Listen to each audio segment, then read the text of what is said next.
A badge of honor. Police officers and first responders wear badges to let their communities know they are here to protect and serve. But that's not how it feels today, and the stress of the job is taking its toll, taking lives through suicide and post-traumatic stress injury. A Badge of Honor podcast features the cast of the same name, Sam Horwitz and John Salerno. Sam, John, and the team offer the first responders workshops through their critical incident stress management teams and mental health liaisons to offer state-certified T-COLE credit programs that save lives. It's time to smash through the stigma. It's time to heal from your injury, and it's time to back our blue. Welcome to A Badge of Honor podcast. Here are your hosts, Sam Horwitz and John Salerno. Hey, welcome to A Badge of Honor podcast with John and Sam. We are powered by the OBBM network, and it is brutally cold here in Texas. I got to tell you, Sam, got my fire going. It's all psychological, and when you, as my dog just makes full screen sheet. Thank you, Frodo. When the temperatures get this low, and I know we have listeners from all over the world, and they're like, "Oh, it's just cold. It's just cold." It is a different kind of cold here. Homes are not in Texas are not built for negative digits. And so to everybody that is out there working, first thing, please stay safe. If you're in an area that did get more than just a light dusting, remember, if you see a police officer, an emergency vehicle on the side of the road, please move over. Because their lives depend on it, especially when the weather gets this unpredictable. I don't know what Stan, back in the day in New York, when I first got on the job, the old timers would turn around because we had foot posts back then. We interacted. We when you were a rookie, you walked the foot post. So a lot of the veterans turn around and tell you, you know what? You know what a good cop is? I'd be like, what? A good cop is never cold, wet, or hungry. And I'm like, so what does that mean? He goes, go walk a foot post, you'll find out. And I found out after about a month or two that I can go hide in these bodegas. I'll be warm. I can eat. I get out of the rain. So to all those cops out there that are walking those foot posts in this weather, you know what? A good cop is never cold, wet, or hungry. Go hide. Go put yourself in a bodega or a restaurant. Go hang out in the back and stay out of this cold, man, until it blows over. It's all about building relationships, and that continues even after retirement, or God forbid you're critically injured on the job, and it really comes to a place where you have to make a serious life change. And our guest tonight had to do just that. He survived being shot 6 times.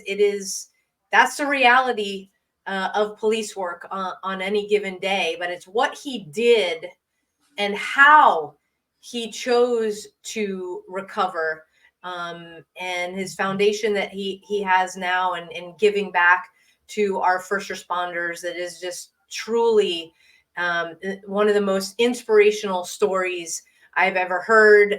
He's got a book out. And without further ado, let's welcome TJ Webb to the podcast. TJ, welcome to the Badge of Honor podcast. Hey, thanks for having me. I appreciate it. Man, you got to. So, TJ, can you hear us? Yeah, can you hear me? Yep. Sam kind of froze. Oh, you got me now? I got you. You're good. Okay. Yeah, she froze up. Is she frozen to you, TJ? Yeah, she's frozen. Yeah. She's frozen. Oh, she's back. There we go. She's drinking her coffee. It's the weather. I think everything's frozen. TJ, man, I've been reading up on you, looking at some of the past interviews that you've done. Your career, everything is just astonishing, and that you are here today.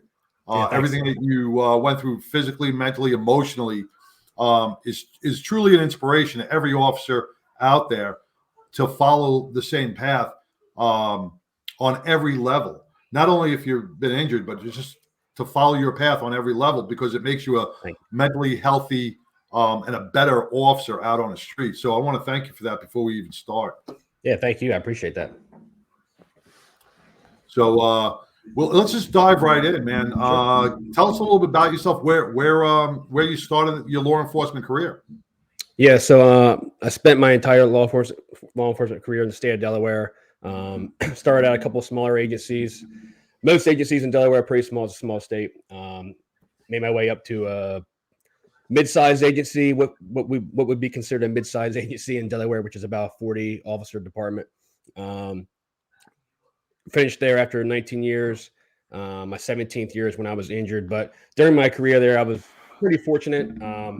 Worked on patrol like everybody else, and was pretty fortunate and got to do a lot of special units, criminal investigations, K9, narcotics, SWAT, and Fugitive Task Force with the Marshals Service. So very fortunate in my career. I got to do a lot of really cool things. You know, big department, small department, really doesn't matter. And I get to talk to a lot of law enforcement officers, and I hear a lot of, hey, I'm only in a 20 officer department. It's really not that bad. It's mostly residential. It's not a dangerous. Listen, anytime you put on that badge, I don't care if it's Mayberry, USA. Yeah, it don't matter. It does not matter, and you got to get out of that mindset. Right. A lot of officers feel because they are in the suburbs, they're not in a bed. They're in a small department. Nothing's ever happened here before. Right. That is, you know what? Even in these small towns, you know what? The criminal element is a criminal element, and it's growing more and more each day in the United States. So we have to watch our backs. And a lot of these small rural towns, even here in Texas that we have, like nothing happens here. But look, this is where the criminals are hiding out. This is where they're going to go. They don't want to be in the big cities like New York where they can be found. They want to go to the smaller suburbs where they can just try to blend in. So, you're right. Big, small does not matter, man. Yeah, you're right. You're right. Totally right. Yeah, so let's dive into your work with the Fugitive Task Force. So, with the Marshals Service, that's where you were injured. Just take us through what happened. Yeah, so we were normal workday. Workday came to an end, so we were off the clock at this point, making dinner with the family, and we had some information come in on a fugitive out of Pennsylvania who was wanted on attempted homicide, and he was thought to be at a hotel, actually not too far from where I was living at that time, about 10 or 15 minutes. So I went out that night and confirmed that the guy was there and saw his vehicle, and actually saw him and confirmed that he was there. And then went back home, regrouped because our plan was to do it the next day. We changed our minds for safety reasons. We didn't want the guy running around after we knew where he was. Why are we going to wait any longer, right? So we went back out and did it that night, and found him in the parking lot. While we were doing surveillance, he had left at one point and came back, and we caught him coming back in on his return. So we ended up trying to make contact with him at his vehicle in the parking lot. And in my vehicle, I came in from the rear to try to basically pin the back of his vehicle or block the back of his vehicle. When I exited my vehicle is when he kind of swung open his door and then punched his hand out and started a gunfight with me from there. Just like that, split second. Split second. I was barely out of my car, yeah. Let me ask something, TJ. You saw him the night before, and I'm not Monday morning quarterbacking. I'm not. Yeah. In your mind, did you ever turn around and go, man, I could have had him the night before? No, it wasn't the night before. Actually, I went out there that night, saw him, went back home because I was by myself because I was just doing some surveillance. And then once I got home, talked it over with the rest of the team, and we went back out that same night. Oh, okay. Reason being, we didn't want him going out. One, we didn't want him to leave in case he was going to leave in the middle of the night. And two, we don't want, some random patrol guy pulling him over and not knowing what he's dealing with. It's our duty to go deal with that. So that's what we decided to do it that night. Yeah. Once I was able to get more manpower and whatnot. Obviously. Safety numbers, exactly. Right. Yep. Right.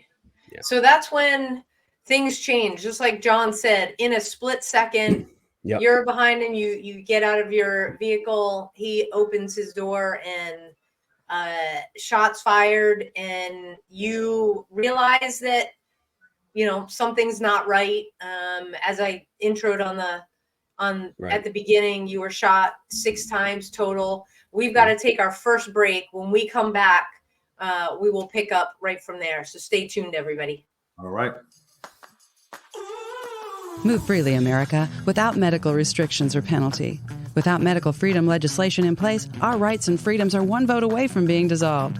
Move freely, America, with one voice, without fear of retribution, achieving a common goal, medical freedom.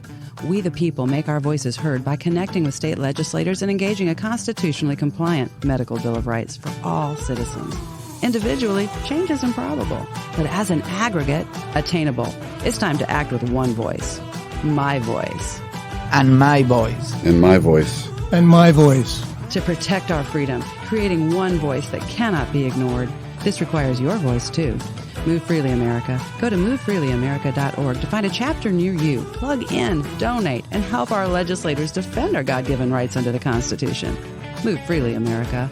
My voice. And my voice. And together with your voice, we're one voice that cannot be ignored. Donate today. MoveFreelyAmerica.org. Hey, welcome back to a Badge of Honor podcast with John and Sam. I'm sorry, Mike. I got such bad tinnitus. I can't even hear myself talk. I hope I'm not talking too loud. Yeah, you're good. Welcome back, powered by the OBBM Network. Before we left for our break, we got TJ Webb on air from Milford, Delaware.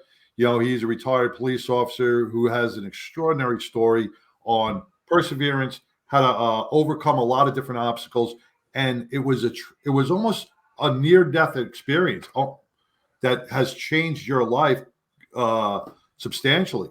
You were talking about you were part of the SWAT team, you were part of K9 and Narcotics, but you went on to the task force for the U.S. Marshals Office. Right. You had a guy from Pennsylvania you had under surveillance, and he was wanted for attempted murder, and you found him. So let's just kick back off. You pull into the parking lot, you stop your car, and what happens? Yeah, so the two of us exchange gunfire. At this point I have 2 other officers with me. My 2 partners are with me. He exchanges gunfire with them. I took 6 rounds on in that incident. I took 1 through my left shoulder, my hand, 2 to my right arm, my femur, and I took a ricochet off the chest that landed in my chin here. So I go down at the rear of his vehicle, lost my firearm because my hand was struck, and then my right hand was also broken because when I fell on top of my hand with my plate carrier and whatnot on my gear. Mm-hmm. So I broke both that hand as well. So I ended up crawling underneath the back of his vehicle to try to get some cover, because at this point he and I are only about 6 feet apart, so he's fairly close to me. At that point, as I'm crawling underneath, he engages in a gunfight with my partners, and then he takes off running through the parking lot, exchanges some more gunfire with them before he goes down in the parking lot there. And then my one partner was able to come back to me and pick me up and medevac me out to the nearest hospital. So you're down, right? You don't have a firearm. And at that moment in time, I'm sure hindsight, now you know that he was having a gunfight with your partners. What ran through your mind? Because I'm sure you're hearing gunshots and going, man, I don't have my weapon. I'm down on the ground. I know I'm hit. What's going through your mind at that point? Well, the kicker was I could see my weapon because it was in front of me, right behind his tire. And when I went to go grab it, I realized my hands didn't work, so I couldn't grab it. So when I crawled underneath the back of the vehicle, I tried to get to it to where I could lay on top of it to at least prevent him from getting it, which it ended up not mattering, thankfully, because he kept on running. But when I'm on the ground, I mean, you're thinking about a lot of things. I mean, you're thinking about life and death. You're thinking about family. You're thinking about, what can I do to look for some work and keep working here so I can try to protect myself, which at that point was, try to get as much cover underneath that vehicle as I could. So a lot of things are going through your head in seconds, but what really got me moving was when you're in a spot like that was, outside the life and death thing, the next thing you're thinking about is family, and thinking about family is really what pushed me to get myself moving into another direction to try to get cover to protect myself. Did you? Now, he wasn't the only person in the car, right? Me? He wasn't the only person in the car. No. Right? He had a girlfriend and 2 small children in the backseat. Yeah. Well, the things that when you don't want to get caught, the people that you put in harm's way. Right. And did you have any idea of how many times you were hit? You knew your hands weren't working. Right. No. I had no idea. I knew I had one in the hand. I knew I had one in my femur because my femur was shattered. So I had no control over my leg. And then I knew I had one in my face because I could feel it in my face. Now that one bounced off your chest plate? Yeah, that one hit me center mass and then ricocheted off my plate carrying, laying into my chin. But the one in my arms and my shoulder, I didn't know anything about them till days later. Yeah. And then your partner comes back. They medevac you to the nearest hospital, and your new journey begins, right? Right. Yep. Yeah. So I get to that hospital. I'm there for about an hour. My wife was notified in time to see me before they flew me to the next hospital. And that's kind of a weird thing too, is, notifications, it's profession, and it's not, and I'm not faulting my agency because they couldn't have done anything differently to speed it up. But, we live in a day and age with social media, cell phones, word of mouth through first responder community. I mean, word travels quick. So my wife actually found out through a friend that night, through a phone call, probably within like 20 minutes of the shooting, actually. So that was already on social media or on the news?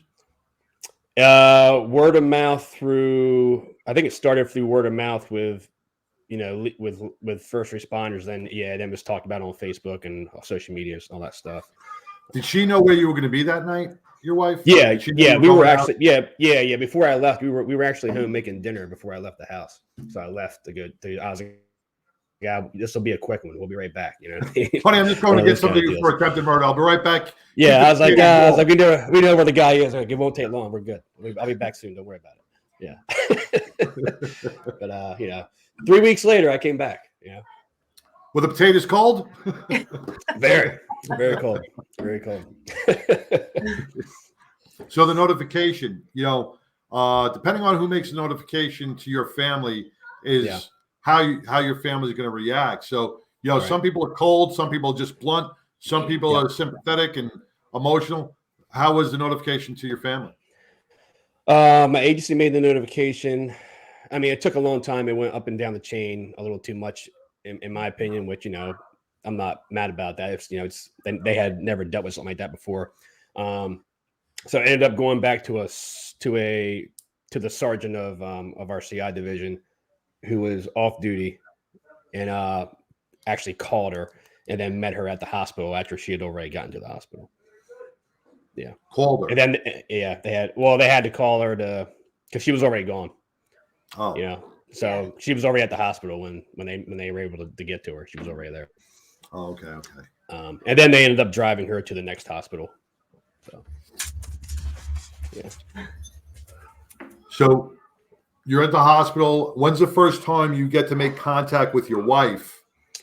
So she saw me. She saw me that night before they flew me. Because once I got to the hospital, they finally knocked me out when I got to the hospital. I was awake for the altercation, and then the ride to the hospital. I was awake. And then when I got to the hospital, I was communicating with them a little bit, and I was telling them, you gotta knock me out. So they ended up knocking me out. And then she saw me there before they flew me up to the next hospital. She saw me up there. She saw me the next day after my initial surgeries. And then when I came out of my initial surgeries, which was about 24 hours later, I wasn't allowed to see her again. COVID protocols. It was 2020. So COVID protocols, they wouldn't allow her or my son or anybody in to see me. So I was I was in the ICU for a week without being able to see them. Yeah. Oh wow, that does great things for your positivity and your mental health. Really, that is one thing that John, you and I have talked about it in private circles, that the medical community, it just got so wrong, especially when you had these critical care type situations, we need our loved ones, because while we're sitting there, we need to, our minds go into a spin thinking about them. And without that contact where everybody can see that everybody's okay, boy, that must have been a complete just drain on your mind. Yeah, it was rough. I mean, my saving grace was they did allow an officer from my agency and from the Marshal Service with me 24 hours a day, but it was only because it was deemed a security issue, so they had to be with me, So I was fortunate to have them with me. But so were they able to pass off information to your wife? And I mean, I was able to. Yeah, I mean, we had some FaceTime calls and whatnot and stuff like that, so that was good. But no in person until the day I left. And the day I left, I went to another facility, and she was allowed to visit me there, which was good. And we're going to pick up and talk about, so you went from the hospital to your rehab, and that's when the rubber hit the road, so to speak. That's it. No more laying around. Time to get back to work. We will be right back, everybody, after these messages. Interested in starting a podcast or TV show? Worried about what you'll say and how to keep it engaging? Think you'd like to be a guest on podcast, radio, or TV shows? Hi, I'm Susan Hamilton, owner and founder of OBBM Network, and I would like to invite you to an OBBM media training to get the tools you need for a relaxed and polished performance you'll be proud to share. Our specialized training techniques include role play, voice training, and everything you need to deliver a confident, clear, and engaging interaction. Go to offbeatbusiness.com. Go to the calendar and register for a training that's convenient for you. Dates available now, 214-714-0495. Hey, welcome back to a Badge of Honor podcast with John and Sam and our special guest, TJ Webb. TJ was an officer in Delaware, and he so many specialized units, but ended up in the U.S. Marshals Joint Fugitive Task Force. Was critically injured during a gunfight in trying to do an apprehension. Hit 6 times, went to the emergency room, got some care there. Now we're bringing you back up to speed where now we are going into rehab. And this is where the journey really starts to begin, right? How long were you in the hospital for again? I was in the ICU for a week, 7 days. 7 days. When did the mental anguish start hitting you, like the reality of, holy crap, I've been shot 6 times, or I was in? When did that hit? At one point?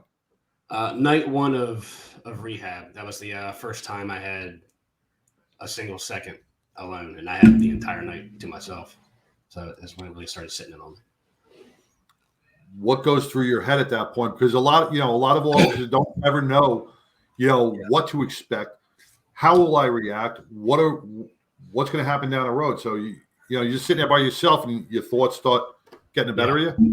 Yeah. So they got me down to this place. It was at night. They took me into my room, and my wife came up with me.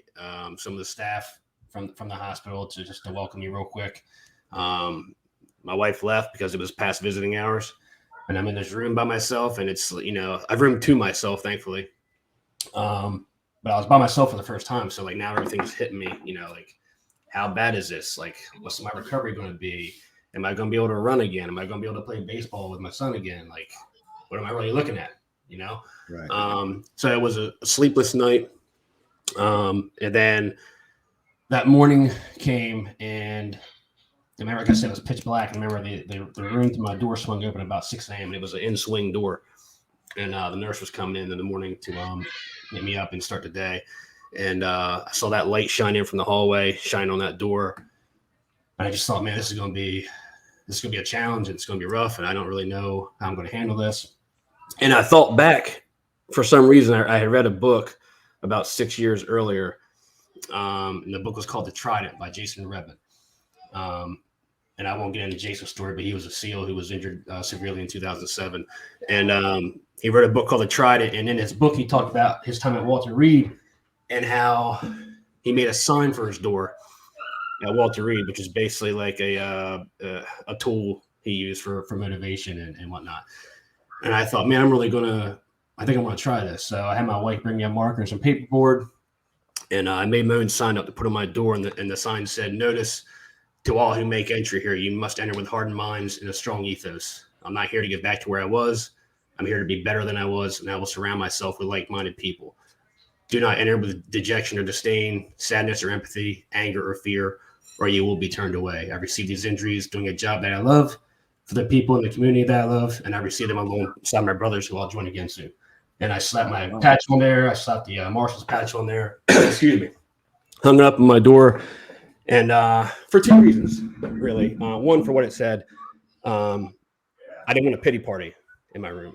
I didn't want staff coming in there with long faces and feeling bad for me. I wanted a room of fun. I wanted a room of energy. I just wanted a normal atmosphere. Yeah. One. And then the second was I needed something to hold me accountable. And I knew that when I woke up every morning, when that door swung in, when that light came in from the hallway, the first thing I was going to see was that sign on that door. And I knew if I didn't live my day by the words in that sign, then I was nothing better than a hypocrite. So that was kind of the motivation behind it. But it was something I picked up from Jason Redman. And I was able to thank him for that, actually, at one point. So that was cool. But, Wow.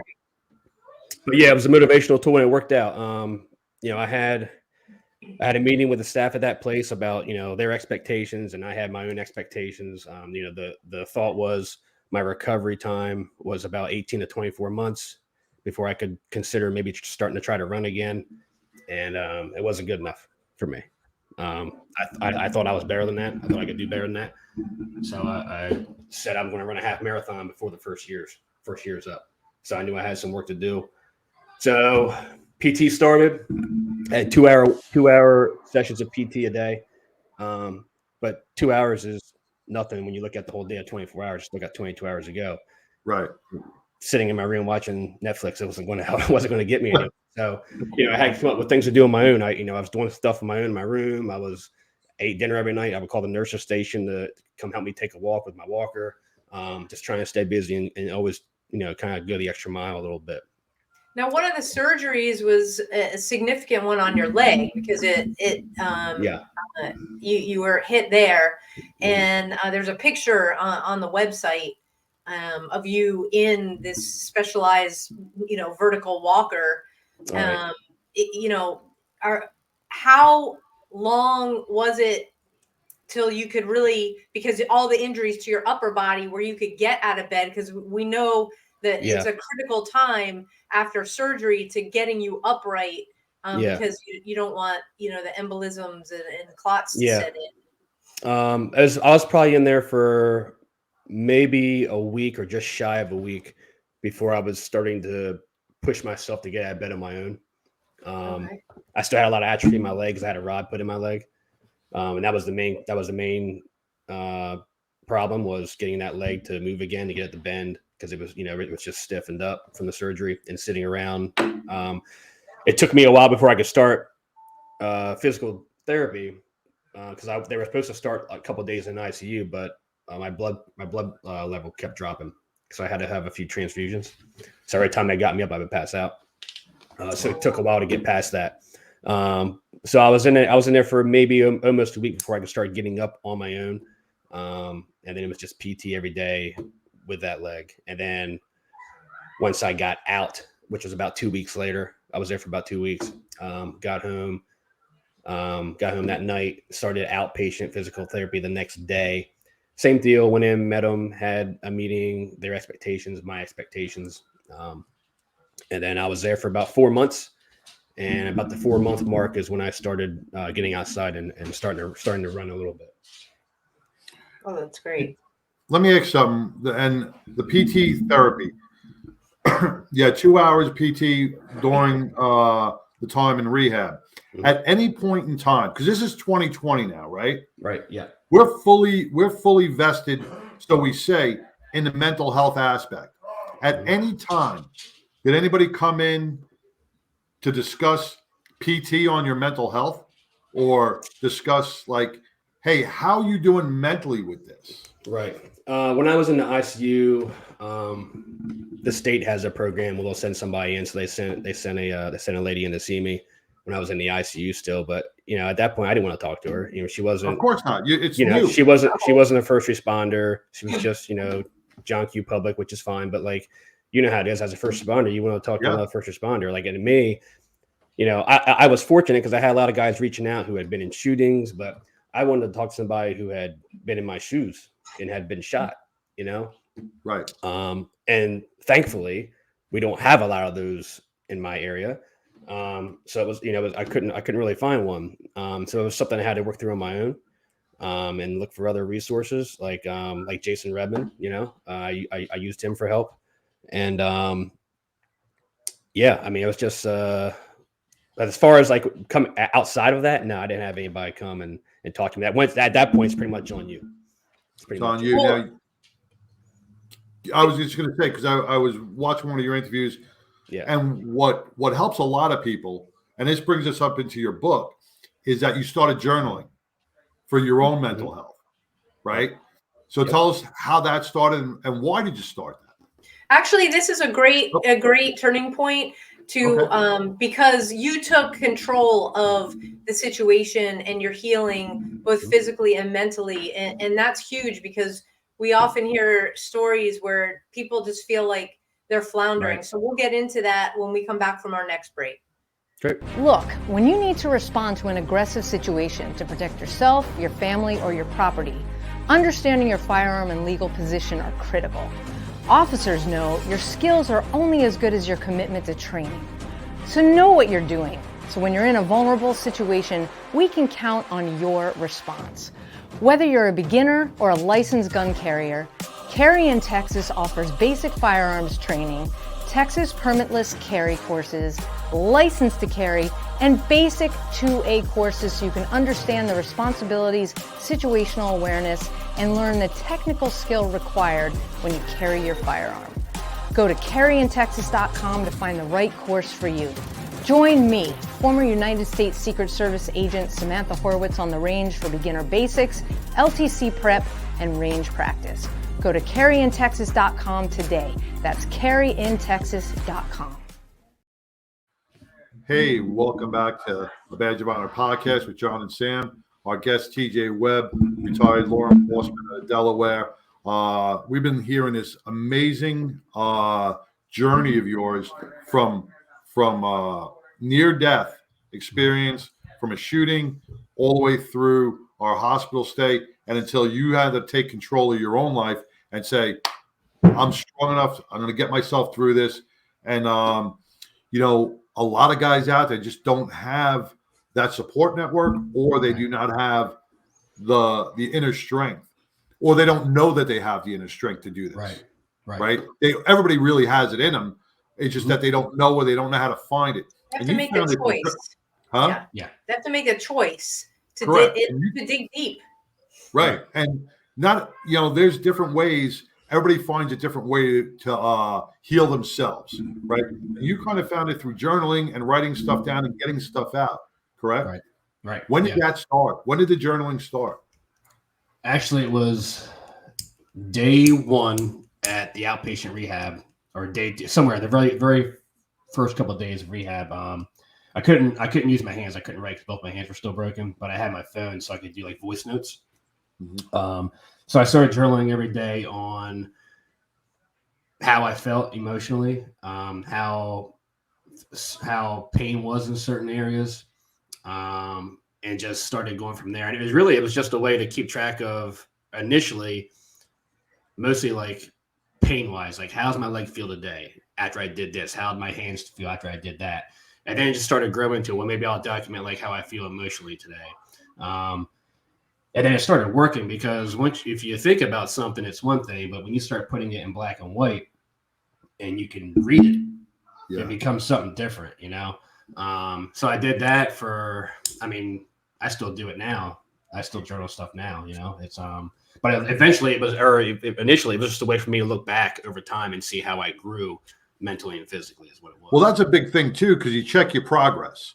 You can check your progress, and you can see, hey, I'm obtaining this goal. You're setting goals. I'm hitting this mark, and That's huge in every aspect of healing. So taking that step to do that is, I mean, here, you got no hands, but you know what? You stepped out of the box and said, I got a phone that can do voice recordings. You know? Exactly. That was it. It was sticking outside the box to try and make things work the best you could. You know what I mean? Yeah. Like it was like, you know, like, and I set a list, like I had long-term goals. Like I wanted to run a half marathon in our first year. And my closest long-term goal was in the 2 weeks that I was scheduled to leave, I wanted to walk out under my own power. But in order to get there, I had to start small, right? So I started small with like, you know, today I'm walking from my door to 2 doors down. And by the end of the week, I want to get to the nurse's station and come back, you know? And that's how I just started, you know, giving myself little victories here and there to add it up, you know? Now, do you credit the book Trident with helping you understand that you need a path, or was there like, did you grow up playing sports? Did you understand what it meant to be resilient? You obviously went to an academy, you served on the SWAT team. There's lots of stuff that you did that challenged yourself physically and mentally throughout your career up to the shooting. Yeah. I was an athlete growing up. You know, I went to the academy, but really, and like, I've been an athlete, you know, I do CrossFit, I do Ironmans, you know, marathons. And really a lot of like mental toughness comes from pushing yourself in those sort of things. You know what I mean? Like for me, it was, you know, going to CrossFit every day and, you know, just killing my heart and soul in that place, trying to get better is really what prepared me for what was to come, you know, pushing my body to the limits on certain things every day. I was prepared for that. You know, I was ready for that mentally and physically. I was prepared for that. And that's because I was in shape. And that's the look, you know, that's one of the things, probably the only thing the doctors and I agreed upon was that I would not have had the recovery that I did if it weren't for the physical condition I was in going into that. Exactly. So. And I wanted to bring that up because, you know, it is critical. You know, there are so many departments. Once you get sworn in, whether you're, you know, whatever the union, however it goes in whatever state you're in or municipality, they've really done a disservice with not emphasizing the importance of staying physically healthy. Not only does it keep you mentally healthy, but in just these kinds of situations, the God forbid, injuries that occur, and the injury can occur in training, just, you know, doing an course or whatever it is. Right. But if you go into any kind of critical situation in shape, your recovery time is lessened because your body has already built that resilience to be able to bounce back from. Right. And in your case, it's not bouncing back. It's where can I push myself to be better? And that's exactly what you did in the goal setting. And so I wish that, you know, more departments would take that to heart to really help folks understand. Yeah, I agree. Yeah, back in New York, I mean, back in New York, you look at, no disrespect to any of my NYPD brothers and sisters out there, but back in the 90s, we didn't have sweat stains from working out. We had like gyro stains or donut dust on our thing, you know. That was it. But today, you know, nowadays, law enforcement, a lot of the, you know, the stigma of donut eating cops is out there. Because you look at some of these women out there, man, they are taking care of themselves. They are getting to the gym. They are running. They're doing these CrossFits. They're staying in good physical health. Hopefully they're staying in just the same mental health status. Yeah. But they are staying in some good physical health. I see some of those NYPD guys out on there. Man, they got arms like this. They look good. So I'm glad they are starting to stay in some sort of health, good health.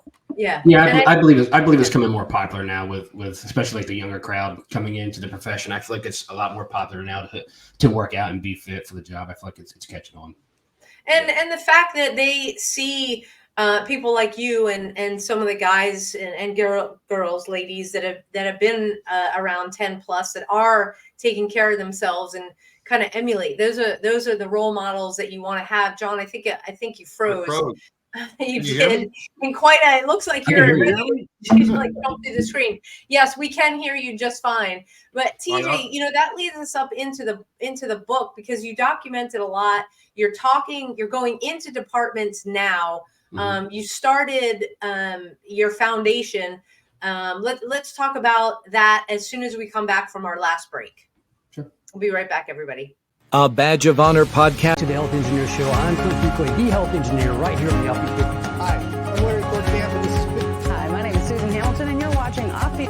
Hi, this is Doreen Milano. Welcome to Big Ideas Small Business, where we will be talking to Terry Arjala.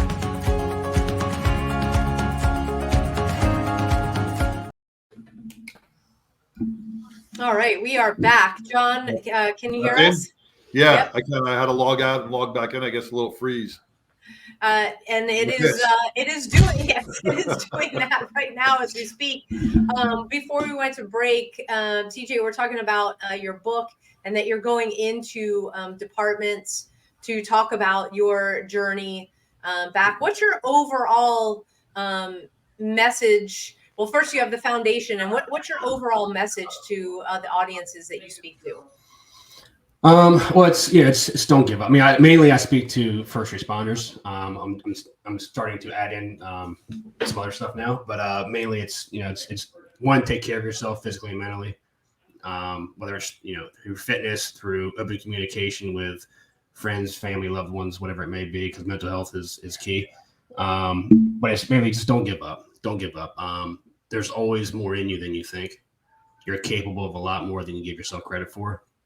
And sometimes you got to be in a dark place until you can really find that, and like I'm a pretty confident person. I always knew I was capable of doing a lot of things, which is why I always push myself in fitness. But I didn't really know how much I had in me until I hit that dark place and really had to fight to bring it out, and I think it's key that people realize that there's more in them than they know. And where can people get a copy of your book? Yeah, so you can find my book, Just One More, at my website, which is thetjwebb.com. It will be out on other platforms later this year. Right now, my website, thetjwebb.com. Okay, thetjwebb.com. You're also, I put up your Instagram handle at thetjwebb on the gram, where people can find out, see pictures, and then it links back to where they can grab your book. It is truly your story. I think what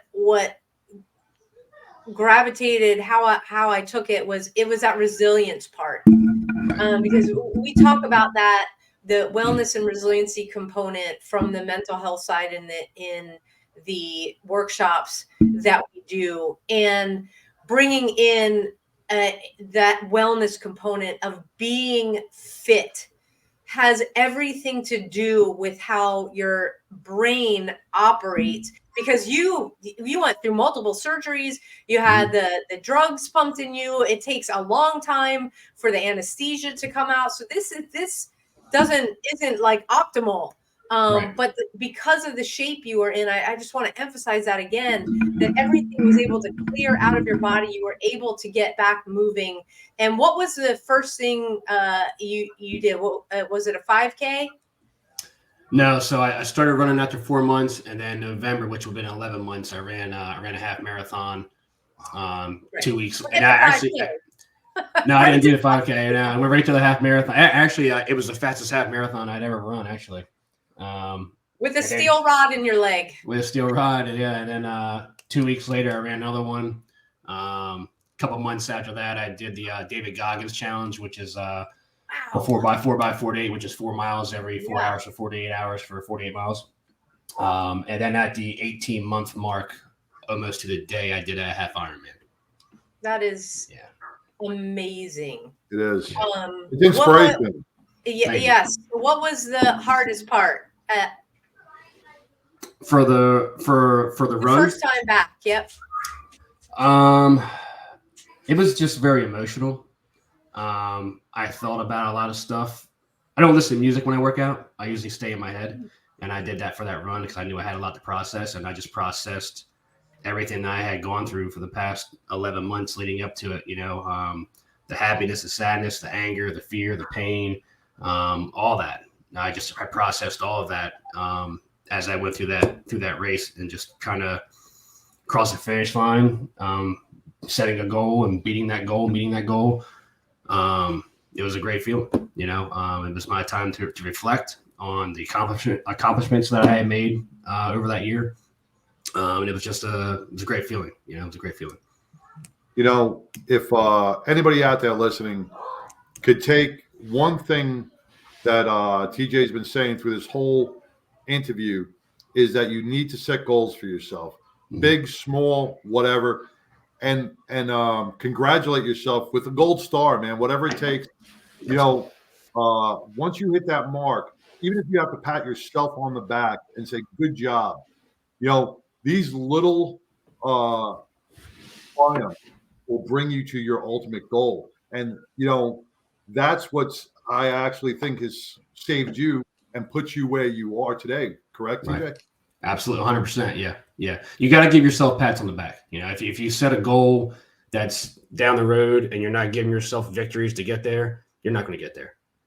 You're not going to get there. You're going to beat yourself up getting there, worrying about it. You got to give yourself something, you got to give yourself little victories here and there to see that you're improving, that you're meeting something. We got an officer here in Fort Worth who was a Marine. He got blown up in Iraq. He's a double amputee. He's probably the only double amputee who's a full duty police officer here in the Fort Worth area. And I think he's got the same mindset as you, setting goals. He never had pity for himself. He never said, woe's me. He always set those goals and moved forward. And that is key. That is key. You can't say, my life is over. You know what? You move around that obstacle and you keep moving forward. And that's what you need to show everybody. And I'm glad you go out there and do speaking engagements and you tell our young officers that, nothing could stop you at any point in your life. Just keep moving forward. Just hiccups.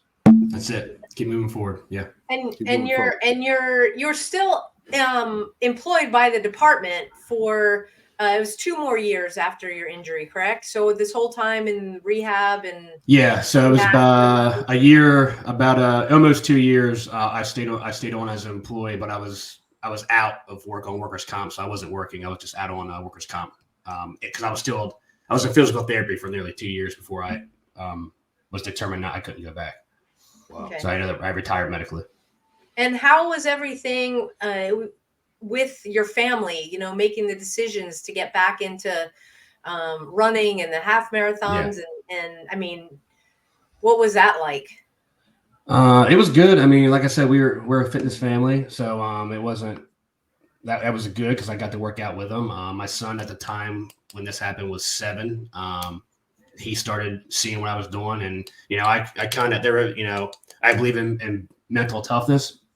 So like if it was raining out, I was going for a run. Even if I went for a run in the morning and then later on it rained in the afternoon, I was going for a run in the rain because I wanted to build that mental toughness, right? And it got to the point where my son would even say, "Hey, it's raining outside. Can I go for a run with you?" And he was 7 years old.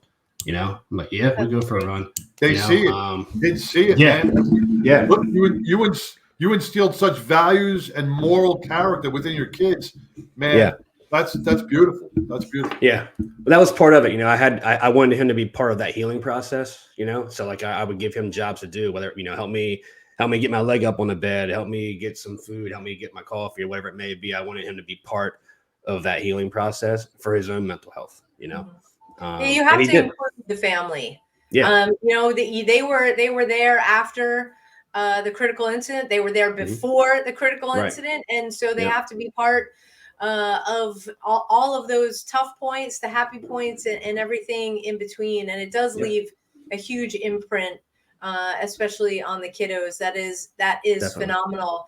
Hey, TJ, with the little bit of time we have left, what would you like to say to somebody that may be listening or watching that's going through a struggle right now? Yeah, I mean, it's simple. Just don't give up. I know it's an easy thing to say, but just don't give up. There's whatever you're going through, people out there care about you, whether you don't believe it or not. People care about you. Number one, there's people out there that need you. There's people out there that love you, and there's more in you than you believe. You have to set goals. You have to want it. You can't sit around and give your time to feel pity. Every morning I woke up, I woke up in the hospital with that sense of, oh crap, I'm in this place, right? But you got to wash it out. It got to the point where I gave myself a count. It would be, I got 3 seconds to wash it out, and I'd tell myself 3, 2, 1, go. And when I got to go, it was done. The day started, and we were on a mission. And that's how I started my day every morning. It was like I woke up, inhale, exhale, 3, 2, 1, go. We're on it. We're moving. And you can't sit around and give yourself that time to let that sink in, because that's once you get into that rut, you can get out. You can get out, but you're gonna make it harder on yourself. It gets more difficult each and every day that you did, because you keep digging that hole. If you keep digging that hole, right? So everything, and this is something so simple that everyone's heard before, but until someone said it to me, it didn't really resonate. Which is, it's always going to be 2 steps forward and 1 step back. Regardless of that's life in general. You're 2 steps forward and 1 step back, and once you realize that, you'll be a lot better off.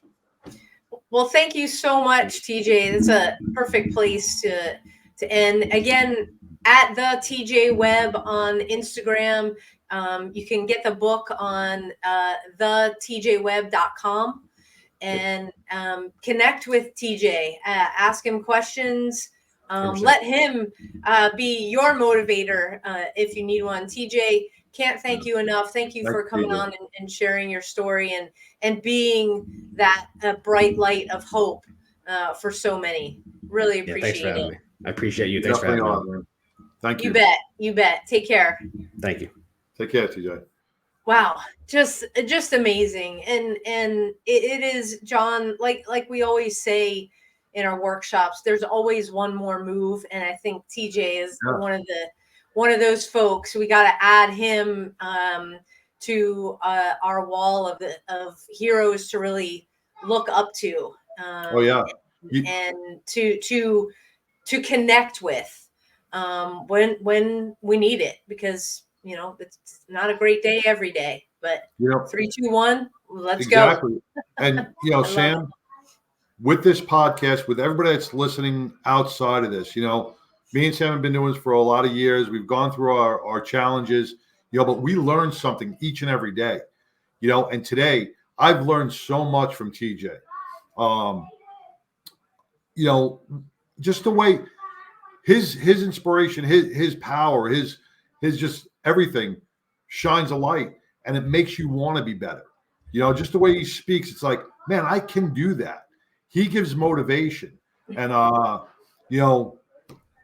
that's why I'm glad we do this, because it's not only our people outside that are being inspired by this, but it's me and you as well, because it gives us that boost, and it says, wow, look at TJ. If TJ can do it, I can do it. And that's right on, bro. Absolutely. Well, hey, look, it is a new year. It is time to set the tone. Give yourself a new mission if you need to. Join us if you're in the DFW area at our next Wellness and Resiliency workshop coming up on Friday, January 26th. You can get all the details by visiting our website, including all of the events that we have going on, because a huge shout out to these folks right here. You see the banner every week on the show, Carry the Load. If you're not familiar with carrytheload.org, check them out. We have been chosen to be Continuum of Care partners with them once again, and we're so grateful to be able to be partnered with them in the mental health arena and what we do, and be able to give back as they give back to us and many other organizations out there. So thank you, Carry the Load. We also have an amazing new partnership with a group called 22-0. Nick and Dan, they have been on the podcast. We did a 2-parter with them. If you are struggling at all, Okay, there is a protocol, and John and I were like skeptics at first. Was like, you can't heal PTSD. I still got to complete it. Yes.